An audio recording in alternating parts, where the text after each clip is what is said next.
I promised you guys that I would not let the Epstein files fade away. Whether it's a war, an arch, a ballroom, alleged dementia, none of it will shut me up. And I have to ask you a question that with normal humans, you'd never have to ask. Is Donald Trump planning on celebrating America's 250th anniversary by pardoning Ghislaine Maxwell? Well, the Wall Street Journal is reporting that Trump is floating the idea of 250 pardons to celebrate America's 250th.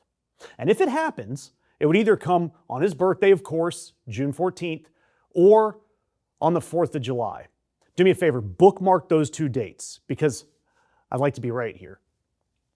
But for the man who pretends that he loves this country, why would he want to upstage its 250th anniversary with a clemency pageant? Well, it's all for him. It's for his criminal friends, and it'll probably be emceed by a commerce secretary who can barely admit being in the same time zone as his best friend Jeffrey Epstein. And per reports, even some of Trump's aides are quietly losing it. They think these 250 fresh pardons going right before the midterms would maybe be what some experts would call a bad look. You think?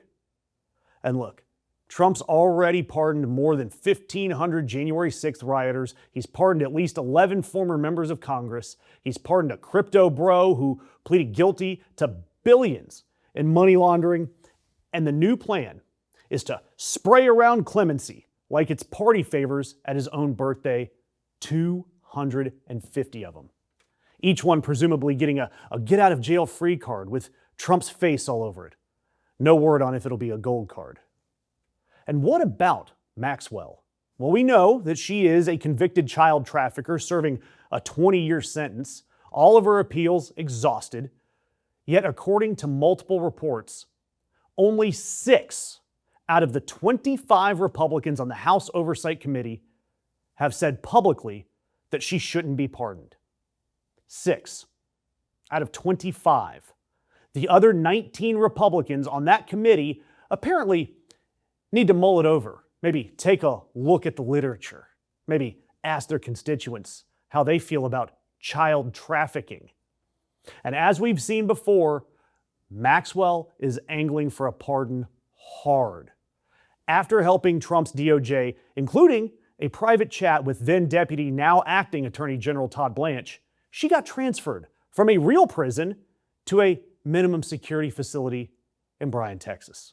It's the kind of place where, according to a former prison employee who spoke to CNN, the warden personally handles Maxwell's mail and shut down visitation for the rest of the inmates one weekend so that Maxwell could see her guests in peace.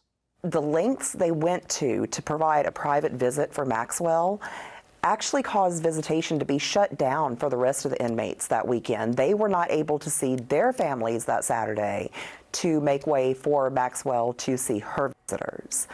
There was also the warden's personal handling of her mail, which may not sound like a big deal to some people, but the other inmates in that prison, Aaron, they have a hard time getting out their regular mail, much less anything needed for court filings and things such as that. So for them to go out of the way to make sure that Maxwell had that opportunity was pretty disgusting to me. And from Maxwell's own leaked email to her brother, quote, "I feel like I have dropped through Alice in Wonderland's looking glass."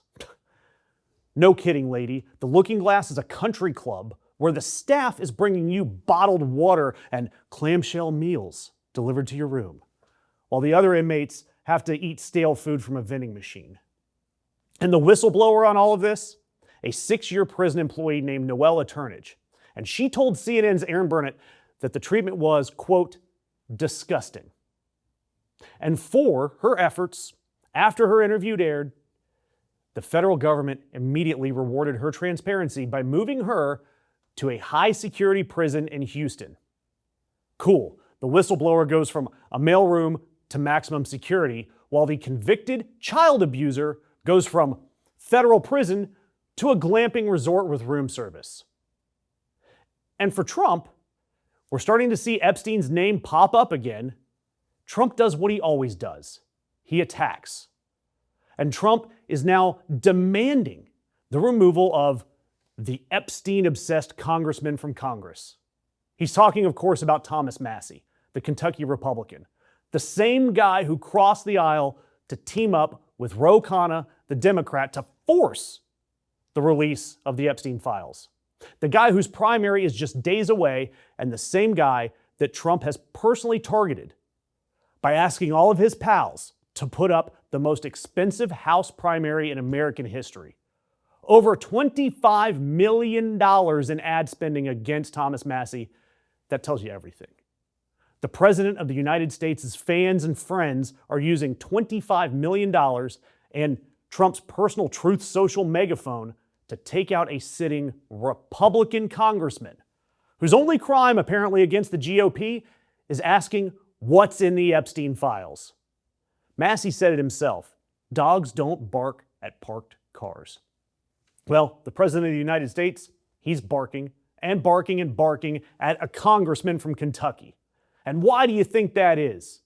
Why do you think the man with thousand subpoena power agencies at his fingertips, with the world's largest law firm on retainer, the entire Justice Department as his personal cleanup crew, is enjoying seeing $25 million spent to politically execute a single libertarian-leaning congressman from Kentucky's 4th?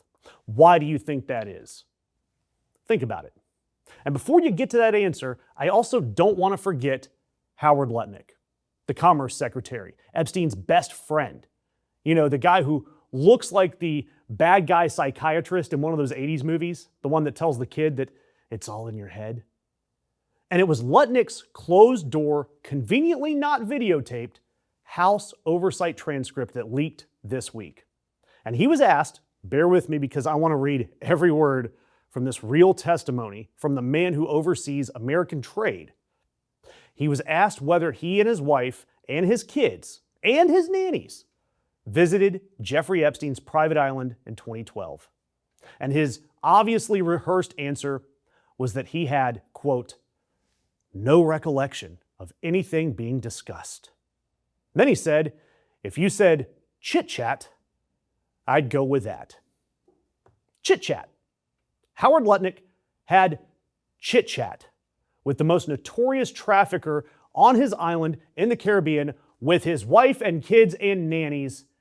And that's what he said out loud on the record to the U.S. House of Representatives. Ro Khanna responded by saying if Donald Trump had seen the video transcript, he would have fired Howard Lutnick. It was really embarrassing. The Commerce Secretary of the United States embarrassing in front of Congress about why he was visiting a child trafficker's private island and lying about it. Why'd you bring the nannies, Howard? Just asking. And on to Trump's birthday, America's 250th, the felon-in-chief planning to release 250 more felons. And you've got the convicted child trafficker sitting in a country club prison angling for one of his get-out-of-jail-free cards. Meanwhile, the president is enjoying the $25 million being spent on behalf of his name to take out the one Republican congressman who keeps asking what's in the files. It is all adding up to one scared president. And you know what? I need your help to keep these files alive because they are not going away. Massie told you, Trump told you, Lutnick told you, whistleblowers told you, and every time they tell it, it gets a little bit more obvious. So keep watching, keep asking questions, and keep sharing stories like this. And don't let them quietly pardon a convicted child trafficker on the country's birthday.